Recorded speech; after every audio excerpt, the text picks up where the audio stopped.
परवाच्या लाईव्ह मध्ये सहभागी झालेल्या प्रत्येकाचे मनापासून आभार। आज एक गोष्ट शेअर करतो।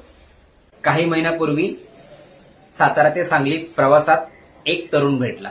सलग 2 वेळा अपयश आल्यामुळे खूप निराश होता।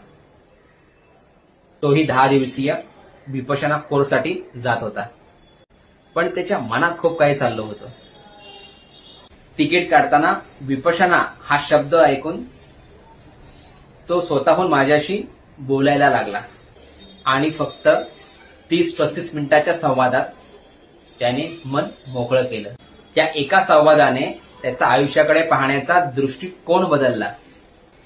कोर्स संपल्यावर तो पुन्हा माझ्याकडे आला आणि म्हणाला, मला अजून बोलायचं आहे।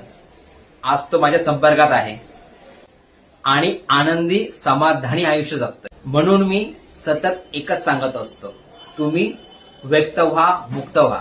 मी ऐकतोय।